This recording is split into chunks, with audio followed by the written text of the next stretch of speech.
There's only a little bit of buffs and nerfs in this patch, as the main focus of Riot has been on the mid-patch refresh, Neon Knights. In a previous patch, both Socialite and Sunfire Board were nerfed, so in this patch they're bringing it back up slightly, bringing it closer to what it used to be. For the 4 major nerfs here, Exiles 1 and 2, Shrug It Off, and Underdogs, as well as Runon's Hurricane are being nerfed. And in an effort to keep balancing trait augments, the prismatic trait linked augments are being adjusted here, as well as Ancient Archives. As I mentioned before, this update is very small, because Neon Knights has been the main focus of Riot and its development team over the last couple months. And as we get closer and closer to the release date of February 18th, more and more energy is being put into it. I will be doing a full video on Neon Knights and breaking down all the new champions and trait changes, so get subscribed so you don't miss that video, coming next week. For Tome of Traits, this was always one of those things that was a little ambiguous. So in this patch, they're changing some of the rules to make the Tome of Traits more intuitive, while also making it less abusable. Tome of Traits now offers you tailored emblems based upon your total active and inactive traits in the previous combat round. 0 to 4 inactive or active traits equals 1 tailored emblem.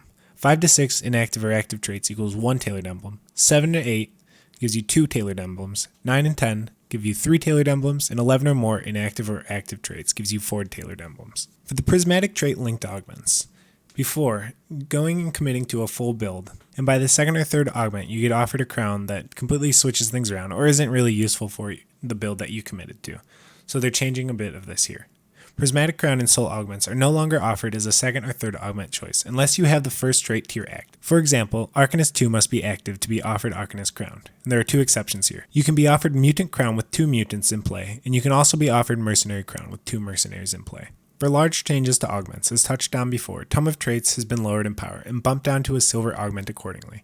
And currently, universal good health regeneration and shielding augments are just too strong for their one augment fits all comps usability. And yet, despite its more universal appeal, Thrill of the Hunt has been struggling to succeed compared to other augments, so they're giving it a much needed buff. Exiles 1 and 2% health shield is being bumped down, and Featherweight's attack speed is being decreased here as well. Shrug It Off's % heal regen per second is being lowered from 3 to 2.5%, and Sunfire Board damage duration is being increased from 8 to 10 seconds. Sunfire Board's max burn total health is also being increased here, from 16 to 20%. Thrill of the Hunt 1 and 2 is getting a buff to its heal on kill, and Underdog's % health regeneration per second is being lowered from 10% to 9. Back in some of the previous patches, Socialite took a bit of a hit, so they're increasing the mana regen from 3 to 4 for Socialite 2 to bring it back into viability. In the data, Runon's Hurricane is very much an overperforming item right now, so they're reducing the additional bolt attack damage scaling from 75% to 70%. For small changes to augments, High Roller bonus gold is being increased from 4 gold to 8 gold. This is to make it feel a little bit less like a low roll in early prismatic lobbies.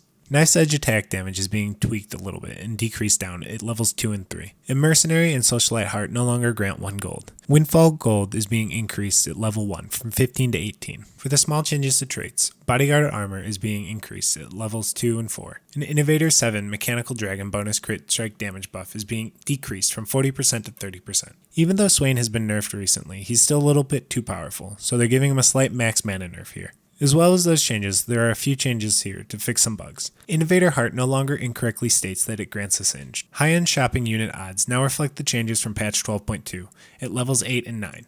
And Talon will no longer instantly kill units if his bleed triggers the smoke bomb augment on an enemy unit. These are all the changes from patch 12.3. Let me know what you thought about this style of video as opposed to some of my other patch notes videos. Give the video a like and a comment and get subscribed to the channel as it helps out tremendously. Thanks for watching.